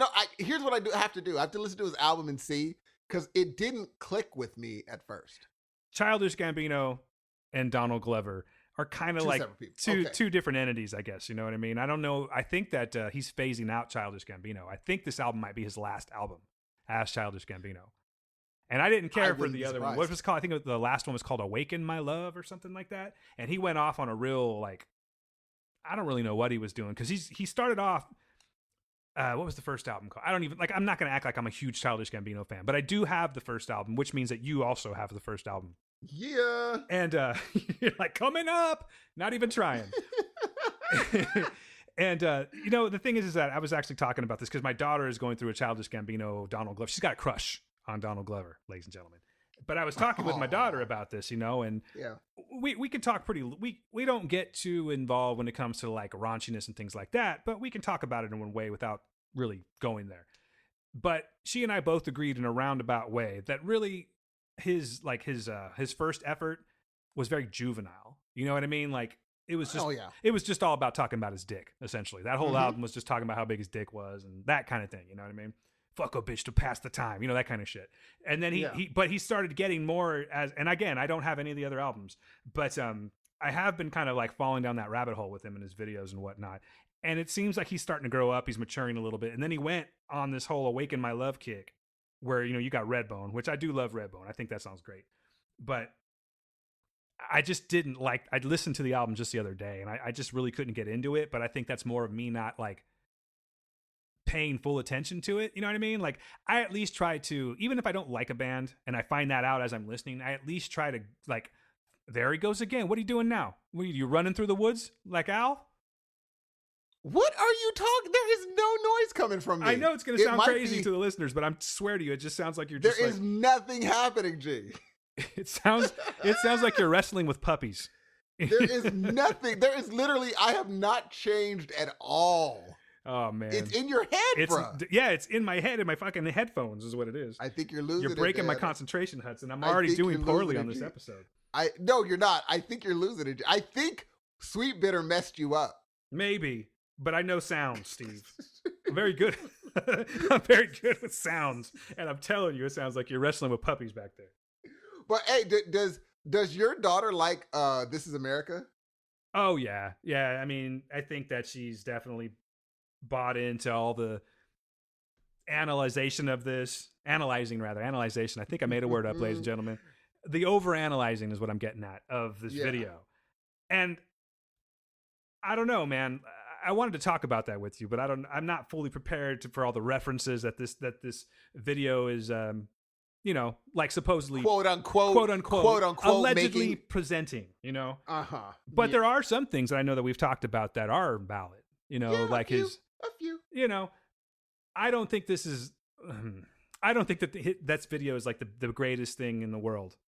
But the song's growing on me. And it sounds really good in headphones, by the way. Really? I have great headphones, dude. And I love the bass in that. Okay. I like the intro. The yeah, that part. Yeah, I wish it just stayed that way the whole song. Well, that's just not going to happen. So it's not going to end. And the thing is, I would say that in writing, writing a show, Donald Glover is a genius because he's writing at a tick that is amazing. The stuff that he writes for Alfred is very Alfred. The stuff he writes for Darius is very Darius. The stuff he writes for Van, he kind of, he has a weak spot for writing for women. I don't think he's quite nailed that yet, but Van's great though. For him. She is, but her solo episode was horrendous. Are you talking about the one where they go to Drake's house? That was horrible. I would say that it was the weakest of the series, or the season rather, but I didn't think it was horrible. But then again, I'm kind of partial to Zazie Beetz these days. Oh, dude, don't get me don't even get me started on Zazie Beetz. Yesterday didn't help when I saw Deadpool, by the way. It did not help is she married? I say you say whatever's on your mind, man. What's on my mind is Zazie Beetz is incredibly beautiful. And I think I think he writes terribly for her on the show. I think he writes it's funny because it's almost like he kind of doesn't want himself to be the star. He writes the stars as Alfred and Darius. They seem like the stars of this show. Yeah, I agree with you. I think it's definitely Paperboy's show. Oh, no question. And he's okay doing that because Paperboy, he was the star of season 2. Like, he fell into his own groove, man. Now, mind you, there was even points of genius last season. I believe it was last season when they had the whole episode where there were commercials made for the episode. I was like, oh, wait a minute. Is Donald Glover working at wait a minute. I think Donald Glover was watching a little Rick and Morty, if I might say so. He has to be. It's very that sort of thing. And just watching Alfred interact with the round table he was in was hilarious. It just made me laugh so hard. And so, again, people, if you're not watching Atlanta, if you're not watching this show, give it a shot. I would even say watch the first season just so you're in the conversation. And if you don't want to continue it, don't. But this is not a show that's going to, like, people are going to be quoting things from this show that you'll miss if you hadn't watched it. They're going to be saying, like, if people say, Teddy Perkins, or even if they have a meme of that dude's face, you're not going to know what the heck is happening. Trust me, Teddy Perkins is not going anywhere. Be like, Teddy Perkins. What does that mean? Be like, means you should leave the house. Like, you're in a weird person's house. You need to leave. Like, you wouldn't know that, though, because you're not in the conversation. There's some shows I watched that just to be in the conversation. The only one I didn't do that for was Seinfeld. People were like, you need to be in the conversation with Seinfeld. And I just couldn't do it. Yeah, I wasn't a big Seinfeld guy. I just didn't get it, man. And I love Curb. I love Curb Your Enthusiasm. I just didn't get Seinfeld. It had its moments, but it was never anything. Like, I remember one time I bought a DVD player, like when they first, my first DVD player, and I wanted to buy something. So I bought Seinfeld season 1. And by the end of that, I'm like, why the fuck did I buy Seinfeld season 1 on DVD? You know what I mean? And no, don't get me wrong. It's great for what it is. And obviously this is just our opinion. Seinfeld was huge, but not for me. I can honestly say that. Yeah, it was not my thing at all, dude. And like I said, Curb, I loved that. Just like Friends. Friends never did it for me. I liked Friends. Mind you, Friends was on during Martin. So guess what I was watching? Gotcha. Understood. Yeah, you know what I'm saying? So that's always a thing. It was on while Martin was going. And so I'd watch Martin, then just start replaying Martin over and over and over and over again. But I never got into Friends. But again, there's some shows you watch just to be in the conversation. But people that I would not think liked Atlanta will all of a sudden be like, dude, yeah, freaking Atlanta. I'm like, wow, it's really having this overarching appeal to people like, yeah, this is just, it's just a well-written show. And I think people are going to fall in love with Alfred, dude. I mean, I think he's a star in the next things he's doing. I can't wait to see what he's doing. His name's Brian Tyree Henry. And Brian Tyree Henry. That dude is going to be he's a star to me. And he went to, what did he go to? Yale? He went to like Yale. Brian Tyree Henry went to Yale? Yeah, he's like from Yale or Princeton or something. It's pretty wild. I'm looking at his bio. Yeah. Because now I'm curious. He was on Broadway. What on? My man was on Broadway. College. He also guest starred as Ricky on This Is Us. What? And I'm trying to remember that. Oh, there we go. Yeah, he went to Yale School of Drama. Look at this guy. Donald knows how to pick him. You know what I think about Atlanta? Yeah, he was on This Is Us because he was the cousin that played music. Remember when he walked in? Yeah, that's right. Yeah, was just like, he's like, I'm sorry I was late. He's like, oh, here you go. That's right. He definitely has like this thing that he does. It's like this, it's a very disinterested look that he has all the time. Dude, who has a better disinterested look than Paperboy, G? Not a soul. Like when he said, when dude was like, yeah, we got to get rid of Tracy. He's like, I'm talking about you. Like that was so disinterested. Like I'm not even having this conversation. G, ladies and gentlemen, watch the episode. I can't even say that. Watch all of them. But there's an episode where Ern wants to fight someone. Oh, it's so good. And everyone's saying, don't do it, man. Just, why are we doing this? Oh my God. And so they reluctantly pull over. And the guy he's fighting is like, I don't want to do this. Like, this isn't something I am going to enjoy. Dude, most shows would be like, this is his chance to show himself a man, and he just keeps getting up and then beating. Oh, gee. Most shows. I'll just leave it at that. You know what I think about Atlanta, man? I'm thinking that, and I don't mean to sound like hipster about this, but I'm thinking that Atlanta is the show that, you know, obviously people are watching, but in 2 years, everyone's going to be talking about Atlanta. And right now, sure, there's like a select, you know, group of people that are like privileged enough to have discovered the show. And the fan base is you know, going to continually grow. But I'm thinking if this thing gets 2 more seasons, which I don't see why it wouldn't, I think that Atlanta is going to be like one of the bigger shows to come out in a really long time. I don't know if it's going to get all demographics, all walks of life, if you catch my drift. But I do think that that if you're, you know, not some kind of racist prick, I think that you can totally appreciate this show. Though, you know, you do have to sort of be like conscious of certain walks of life, if that makes sense. Oh, for sure. You know what I mean? Mind you, I wouldn't be surprised if he just comes out tomorrow and says, we're done. Yeah, that's the weird thing. I was going to ask you something about that. Because you'd mentioned earlier, you'd said that, you know, he's working at such a fast pace, or I forgot exactly how you put it. But do you think that that's going to be detrimental to his career? Like, in other words, do you think he's going to stop writing because he's done all of his best work? Is he going to burn out quickly, you know? I wouldn't be surprised. I think he's one of those that I imagine burning out, and people are like, oh, he lost his touch. He leaves, and then all of a sudden 5 years later, you're like, oh, what an amazing movie. What? This was written by Donald. Like, it's one of those things. You're like, oh, he's back. Like, I wouldn't be surprised if he needs to take like a breather and just says, hold on. Because I think it actually does someone well. I mean, look at Jordan Peele. He said it took him 7 years to write Get Out. but that was worth it for 7. But mind you, in between that, he was still doing Key and Peele, but he was working on that thing for 7 years. He doesn't, Donald Glover doesn't have he's not afforded 7 years to work out episodes of Atlanta. And I think if he really just sat down and took 3 to 4 years to write a movie, or even a year to write one movie, I think that movie would be crazy.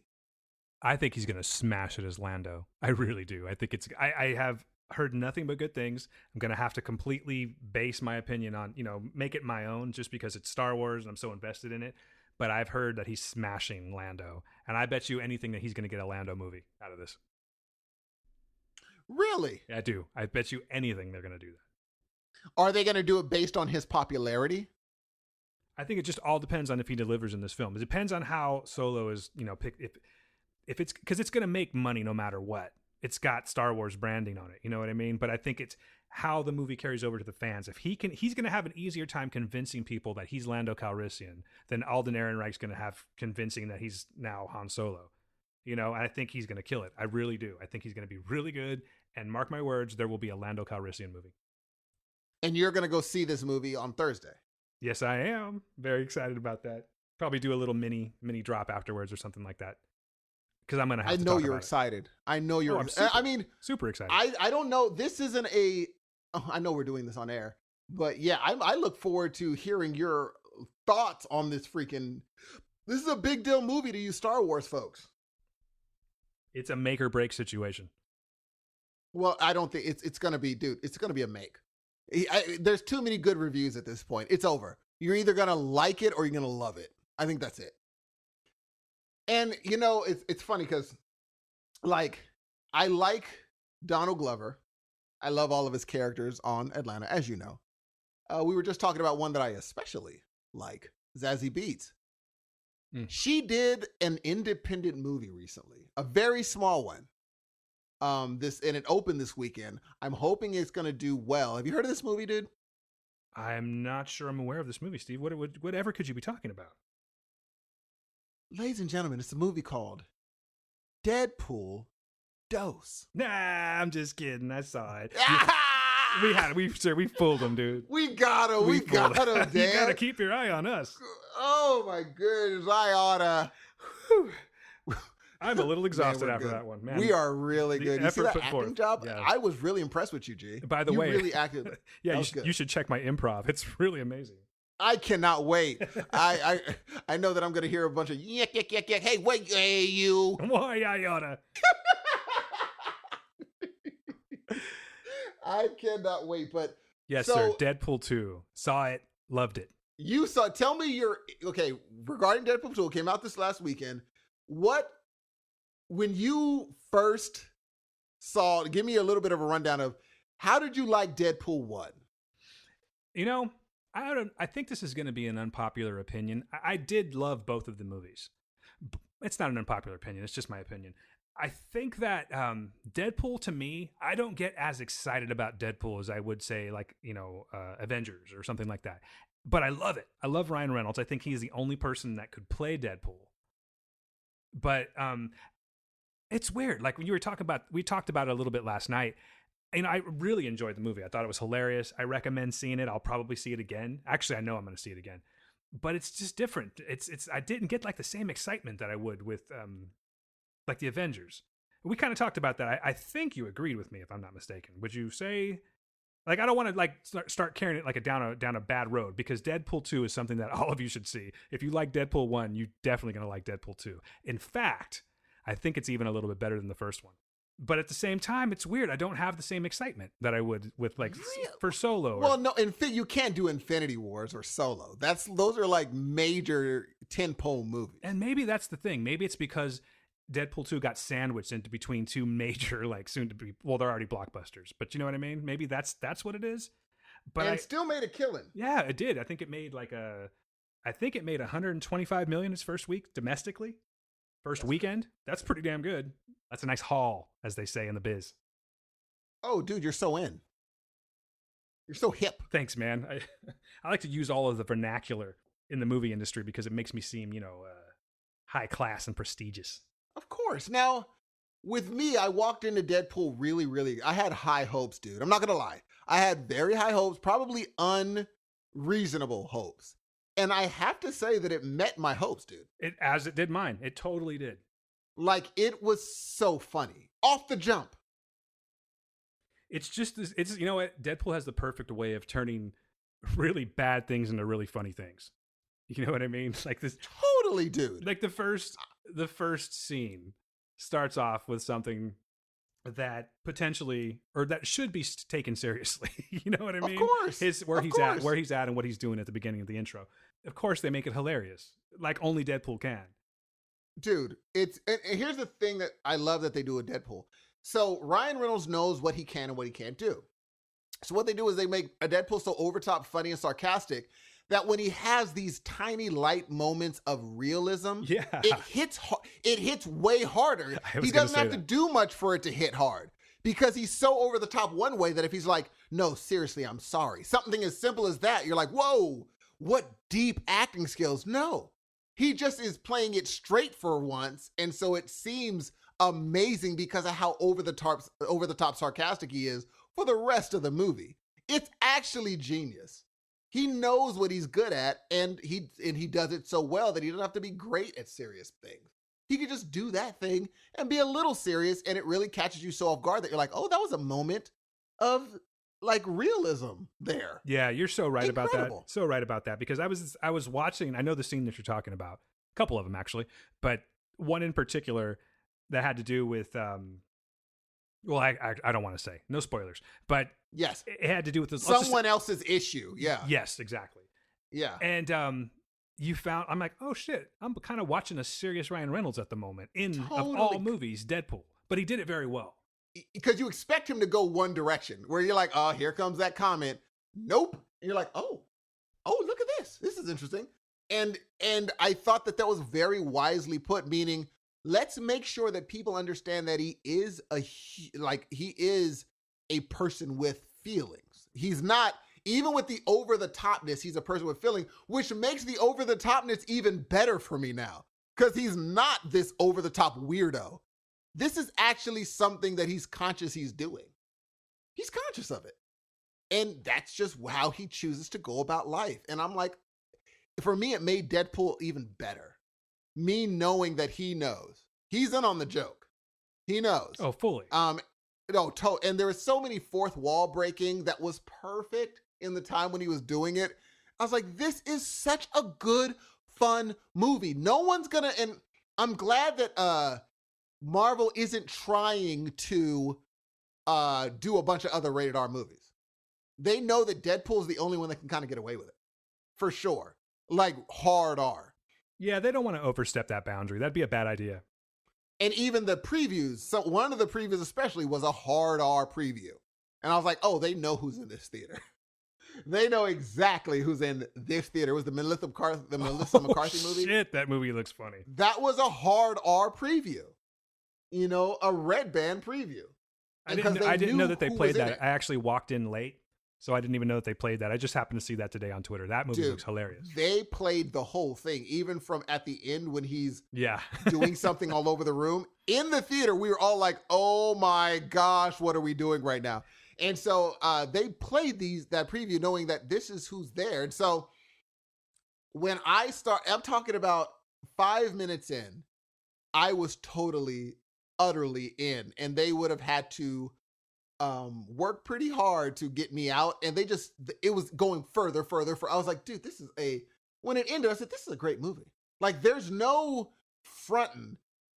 Ryan has found his bag now. Because when they got rid of the first director, I was worried. Because they said we were going 2 different ways. And I was like, uh-oh. Turns out Ryan was probably right. Because he said, I have an idea for this story. He did the story, and it turned out pretty freaking good. I mean, dude, he is Deadpool, though. I think he knows how to do his own character. Oh, no. And the thing is, I love how he said, there's a part at the end of the film, stay for the credits. The part that said, thank you. I don't know what number they put on it, but like, pretty much thousands of bootleggers are the only reason that this movie is being made. So thank you. Yeah. And it's true. Like World Star Hip Hop and all that had that fake trailer is the only reason that Deadpool exists. That's it. there was such a hubbub. They're like, oh my gosh, if a fraction of the people that watched the trailer of this actually goes to a Deadpool movie, maybe we should make the movie. Because like you said, dude, Ryan Reynolds, like even if you read the comic before he took the part, that's Ryan Reynolds. Even then it's Ryan Reynolds. Ryan Reynolds is Deadpool. There is, and you know what's hard about this? If Ryan Reynolds decides never to make it and they said, well, we'll get another actor. No, you will not. Yeah, it's done. You can't get another. Now, wait a minute. Hold on. Let me make sure that I'm saying that right. Is there someone else who could do it? Do you have somebody in mind? No. I just don't want to talk and then later on I'm thinking about what I said on the podcast and be like, oh, I forgot about this person. I don't think we're going to hold it against you, man, because nothing comes to mind. I don't know if I would go see another Deadpool. If Ryan got out of it and someone else jumped in, I don't think I would do it. I think that it's the perfect combination. It's like a great... He is the missing element that makes that happen. And I just don't think that it would even be around without Ryan's... Ryan, like I know him and shit. You know, like Big Rye. Of course, Big Rye's submission, you know, and I know him well. Yeah, so. you know the dude. I mean, you knew him before he was. He's a crazy kid, you know. He's a crazy kid. He's still finding his way, but he's a good dude. Used to scrub his head like, hey, I remember used to put him in a headlock and stuff. Get me. Who wants a noogie? Yeah, exactly. But I think I am going. Here's what I'm gonna say. I am going to watch like sight unseen Deadpool 3. I don't care if the trailer looks ridiculous. If all it says is Deadpool 3, come and get me. If that's the whole trailer, I'm going. I'll be honest in saying that I didn't think it was going to be as good as it was. I thought it was going to be very entertaining. I thought I would laugh my ass off, but I did not think that this movie was going to be anywhere near as good as it was. And it really was a good movie. That's the thing. That's why I was like surprised that I was just kind of like, yeah, I don't have as much to say about it as I thought I would. But I think it's just because it was sandwiched in between two huge movies. I don't know. Like, I think on the second viewing, I think I might actually like it a lot better. I'm sure there's tons of shit I missed in it. Zazie Beetz, dude, again, I think she kind of steals the show in this one. She's fucking great as Domino. I love. Oh, dude. There are 2 cameos yeah. in this movie. Both of which are humongous cameo. They are not nothing to. One of them was like you couldn't blink or you missed it. The other one, I don't even know how they did it. Like you had to get, like, how did they do that? I don't think that person was truly there for the movie. I think they just had, well, I don't really want to say, but I think they just used old footage and an actor like a stand-in. I honestly don't believe. I think everyone was there. Oh, okay. What about that one scene where there's a certain room with a whole bunch of people in it? And then that's what I'm talking about. That's the one I'm talking about. Okay, I thought you were talking about the end. I think that person, we'll say that person, there. I think that person's there. Yeah, I would agree. And I think Marvel, because here's the thing. The fact that both of those cameos happen mean, okay, A, people want to be in this movie. B, Marvel now because I think that's Fox, right? Yes, it is. I believe so. Fox, they understand, oh, wait. Yes, we need to put our muscle behind this. And they use their muscle to get the cameos there. Now, one of them didn't need to use muscle because I think they're buddies. Other one, you couldn't just say, I want this person. Deadpool 1, he couldn't have done it. No way Fox is giving that. This one, they knew, oh no, give him what he wants. Whatever this dude wants, because we're losing. This battle we're having between us and Marvel, we are losing this battle. But now, bro, can we just say that this is their comic? This is their comic hit. Can we say that? Oh, for sure. This is it. This is what they got, dude. And so they're hinging everything on Deadpool, and I don't even want to think about what Ryan's going to be able to get for Deadpool 3. If he makes no money from here on, what he's made already on Deadpool 2, what is he going to be able to ask for in Deadpool? What cameos is he going to be able to get in Deadpool 3? I don't know, because I'm looking right now at IMDb, dude, and there's cameos that I didn't even catch that are in this movie. I mean, maybe I did step out for 1 second to use the restroom, but I don't know. Is it spoiler? I think it's kind of spoiling if I say these. But It is spoilery. If you so it's don't spoilery. don't go to IMDb if you're you want to keep everything secret. But there's definitely some cameos in here that I did not see, and I didn't even recognize. There's a character in the movie, and I'm not going to say his arc or anything like that, but he's a character that goes by the name of Zeitgeist. And did you recognize who that was? Zeitgeist. Yeah, he was the one Which one was he was Zeitgeist? the one when they're doing the auditions for X-Force, and he's like, "Oh, I've got my finger on the pulse." Do you remember that guy? They're like, "So you call yourself Zeitgeist because you've got your finger on like the pulse of everything?" And he's like, "Yeah, basically." It was very, very short part. You know what's funny? I remember the guy, Zeitgeist. Bill Skarsgård, man, from It. Oh no, I knew that. It was Yeah, I didn't know Pennywise. that. Yeah, I missed that. It was Pennywise. Yeah, he was the one that got fed into the. Anyway, he was a person. Yeah, I told Maj that because I saw him do the Pennywise face, on a talk show. He did the face for everybody. And let me tell you something. Without the makeup, G, not scary. No, not at all. Not scary. But man, you put that makeup on, brother. But yeah, that was a big one. I would say I didn't know a few others were gonna be in it. Like, I don't know how they kept the auditions. I didn't know about them. When the first person that auditioned, I was like, you have got to be kidding me. How didn't I know this? I couldn't believe, and I thought that couldn't person believe was going to be in the movie a lot longer. And dude, that just shows what they're working with, saying, yeah, I will sign up for that one day. Cause I think it seems like it probably was a really fun set, dude. Like, just fun. And then again, like Zazie beats Domino. The power that she has seems ridiculous until you see it in action. Then you're like, oh, just like he says, he's like, oh, that's freaking awesome. He's like, I didn't even know it worked like that. It is a great power, dog. Yeah, I didn't really have that much knowledge about Domino Neither did I. pre-Deadpool 2. And I was kind of thinking the same thing, like, that sounds a little weak, but it was executed perfectly. And I love how, again, like I was saying, it's very, very hard to go back and forth with him doing his thing. And Domino's kind of that person too. And she did a great job. She didn't try to be Ryan Reynolds. She didn't try to be that. She did Domino the way Domino would and bantered with him. Right.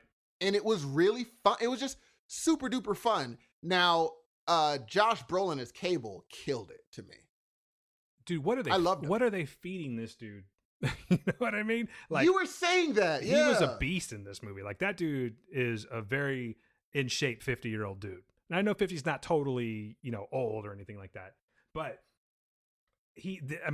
I wish I could get that kind of money to get in shape like that, man. This superhero training that they give these guys, but Brolin was yoked in this one.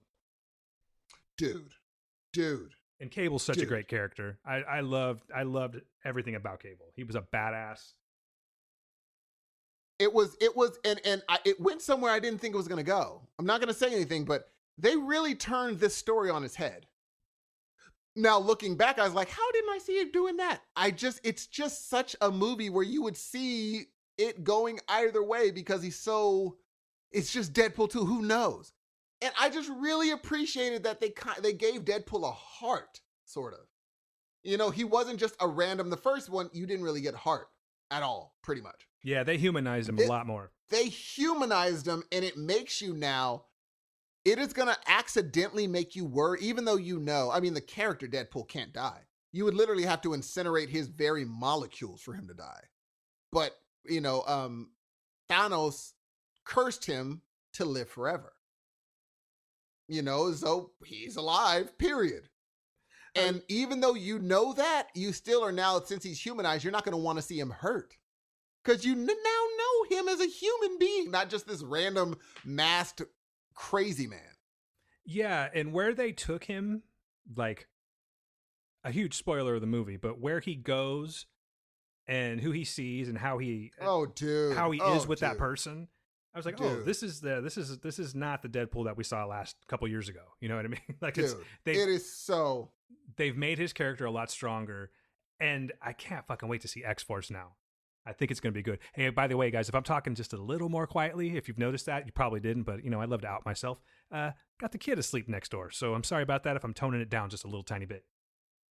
They want to get that. They want to get that jazz radio sound. You know what I mean? No, and the thing is, we can't really say much more about this movie without spoiling it. Yeah. So I will say overall, one thing though. I will say one thing. I loved Julian Dennison as Russell. I like that kid. That kid's got some anger issues, and I thought he was great. He does. I think he has. Oh, I don't want to say this if it's not true, but his outfit looked a little fat suitish. No, I think that maybe a little bit. But I'm thinking that was all pretty much real. I don't think so. I'm going to go with, what's his name? Julian Dennison. I'm looking at him right now. I think he had a fat suit. It's a hilarious picture on IMDb. Yeah, maybe a little bit, but no. Oh, he wasn't. Yeah, he's way smaller, dude. Are you on IMDb? No. Oh, okay, because there's a shot of him on Deadpool's back. And I think that it's not a fat suit. Anyway, who cares? Yeah, who cares? The kid, he's a great actor. Let's not bash on the kid. No, the thing is his face is so slender that you're just like, it seems like it might be his face is not that big at all. I mean, he's just cutely chubby. That's it. Cutely you know what I'm saying? He really is he's adorable. He's a good kid. You know who that kid is? Who? He was in Hunt for the Wilder People, man. Really? Yeah. He was the main kid. I never saw Hunt for the Wilder People, so that would make sense why I don't know him. You're like, really? I did not know that I hadn't seen it. Yeah, had not seen it. I thought this was his first movie, honestly, though. Nah, he's down with Taika Waititi. Oh, is he from... Oh, because they said he's from New Zealand, just like Taika. And that's who did the movie. Wow. Well, that would make... Who did what movie? Oh, that Hunt for the Wilder People, yeah. See? Connection closed. Was it good? Yeah, it's good. I liked it. And you can actually check it out on... I just don't have a lot of time to go into it. I'm sorry. Hold on while I do a cartwheel real quick. I'll be right back, everybody. There you go, yes. You're just like, yeah, it's fine. Whatever. 2, 3. All right, I'm back. 3 cartwheel, man. That's how good it was. I didn't know that you count while you do cartwheels. Well, I was just trying to prove Can you not keep the rhythm? No, it's a rating thing. I'm giving it 3 out of 5 cartwheels. And 2. Okay. That's what it was. I was wondering, like, why it doesn't take that much to keep rhythm. No, I was just trying to. Oh, okay, Mr. Gymnast, I can do backflips in high school. I'm just saying, G. It takes me a little more work. Are you the one that do you count while you're dancing too? Like 1 and 2 and 3 and 4. I'm like, what is he saying under his breath on the dance floor? Oh, he's just Dan counting. That's his thing. That's his thing. I think he's singing the lyrics. No, he's not. He's counting. No, he's counting. 1 and 2 and 3 and 4 and 5 and leg kick and drive. And I'm like, wow, this poor guy. I didn't know it was so taxing on him to dance. I'm not a great dancer, but I don't have to do that. I can still keep good timing. But we used to be a drummer. But I would be down for a good old 5, 6, 7, 8 to get things going. Why not? No, you would. Oh, wait, really? You went 5, 6, 7, 8, not 1, 2, 3, 4? I'm just talking about just to get it going. You know what I mean? I know you go 1, 2. You do 5 because 5, 6, 7, 8 is it's for more dancers. It's more of a theater thing. You know what I mean? Were you in theater? No. I just like 5, 6, 7, 8 over 1, 2, 3, 4. Okay? That's totally fair. I was actually going to tell you my theater because I used to be in theater. I led a bunch of plays when I was younger. Yet another thing I did not know about. Somewhere out there is me as a young leading man in plays. I always wanted to be in a play though. I think I would have been pretty good at it too. What play would you have been in if you had to be in a play? Oh, and I got to pick one? I don't know, man. I just wanted to do drama. Like my daughter did. I found myself like did she really? Yeah, and I found myself like I'm kind of into this. Like I kind of dig it. I dig all the rehearsal and all that shit. But you could do it now. I could. Where will I fit that? Where would I fit that, Steve? That's what she said. But you're so right, Jay. But you want to know what I said? Oh. I had a couple of suggestions. Three of them. Oh. But I think that's what she said. You'd do well in theater, G. Dude, you fucked up my You would take it very seriously. You would take it more seriously than a lot of people that are doing it would. For sure, dude. I would just be that crazy guy. Like I am. You don't know your lines. Come on. You don't know your lines. It's simply this. I'll be like, oh, here comes Dan. Let's just sit in a dark room with a candle and work this out. I'll be like, Dan, what are you doing? I'm starving myself because I play a homeless person, so I want to know exactly how it feels to be stopped. Be like, oh dear Lord, what is this dude doing? I'm going to think of nothing but sad things for 7 days. You are that dude, G. You would go all the way. But yeah, I didn't know your daughter was in theater, G. Yeah, man. I hope she gets back to it one of these days. She's good. Sorry, Deadpool. Let's talk about Deadpool. I would give it overall. I would say I didn't go in with low expectations either, which is the fact that they met those expectations is amazing. I would say that I'm giving this. What are we doing out of what? I gave it cartwheels. You want to do cartwheels? No, let's give it. Okay, sure. Okay, let's give it. It's Deadpool. I don't know. I want to make you uncomfortable. Can we do something gross? Sure. It's not gross. What am I saying? I'm sure someone thinks they're wonderful. I'm gonna go ahead and give it 4 dildos out of 5, Steve. Holy cow! You're like, I didn't mean. Just because I want to hear you say dildo. Well, now, you gave it 4. I'm gonna go 4.5, only because I liked it more than you did. How do you know that? Because you said that you're like, I didn't like it as much as the first one. I liked it. No, I liked it more than the first one, is what I said. I think you said you didn't like it as much as the first one. Did you? I'm pretty sure I said that I liked it more than the first one. Or if I didn't, I was thinking it. But I certainly did. Okay, cool. Absolutely. What would you rate the first one? Apparently 3.5. I'm going to give it 3.5 dildos. That's really lame. I'm giving it 3.5 stars, man. I'm sorry. I'm not good at the rating system. Let me think. 4 is a solid answer, man. Because 5 is perfect. 5's a perfect movie. It wasn't a perfect movie by. I really enjoyed it for what it is, and I can think of a lot of better movies. Yeah, I think 4 out of 5 is actually very solid. That's a very, very, very good. And who, in your opinion, was the standout performer in this movie? Rob Delaney. No, let's see. He was good though. Let's see. Yeah, no, I'm thinking, outside of Deadpool, of course, Ryan Reynolds. Mm-hmm. I think I'm going to have to give it to Zazie Beetz, man. I'm looking forward to seeing more Domino. Likewise, I think she, look, if you give, I don't know, again, I might be crazy because someone does it and makes $100 billion. I think it may be a little difficult to put a full movie around her unless you're doing an origin story and then a little bit of her discovering her luck. But how do you make I'm going to be the bad guy based off it? I don't know. You could. Someone could. But I would watch a Domino movie. Would you watch a Domino movie? I would if they made one, but I'm thinking that I'm thinking she's going to be it's going to be better suited for her to be like a part of a team where she can really stand out. You know what I mean? In contrast to some of the other team members. I think that X-Force is exactly where she needs to be right now. But if they made one, I would totally watch it. I'm really into Zazie Beetz these days. Are we sure that we're getting an X-Force movie?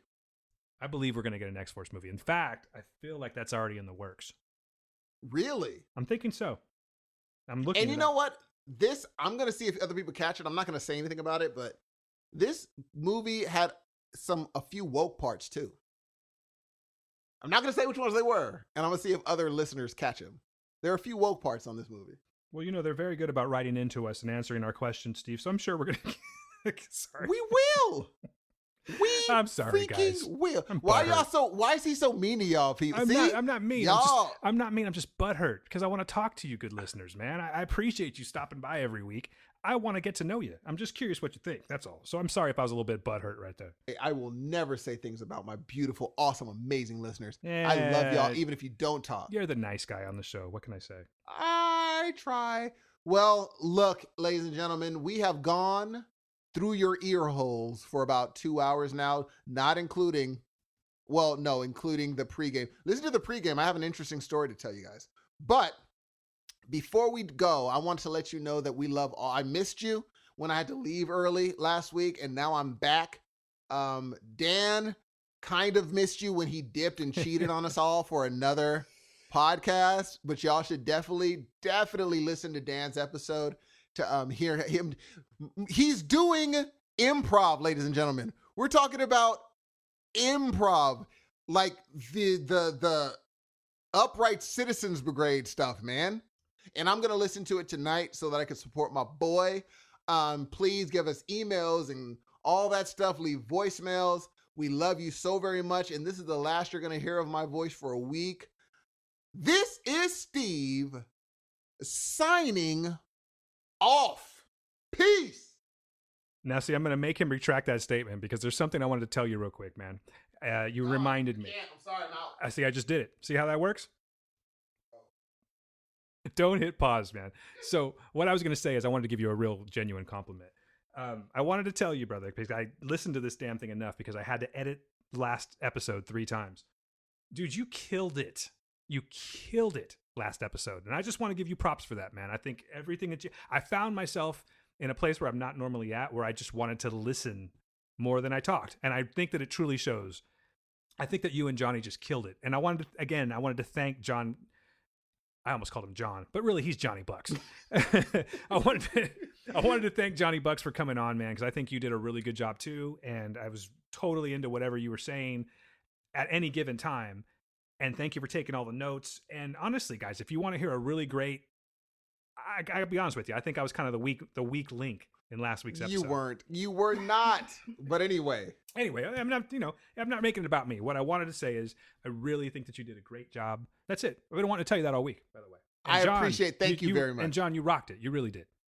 Johnny Bucks. Anyway, yeah. So I'm babbling now, and I've gotten my second warning about being quiet because it is a little late in the evening, and I have some people that are sleeping. So, folks, on behalf of the Heroes of Noise, my name is Dan Ramirez. Make sure you check out Horribly Awkward Podcast. I'm on episode 132, and listen to them all. He's great. That's Shawn. I'm going to put in the notes where you can find this show and, some information about him too, because he hooked me up. I want to thank you all for listening. We will be back in 7 days. Again, my name is Dan Ramirez, and this is the part where I say, peace.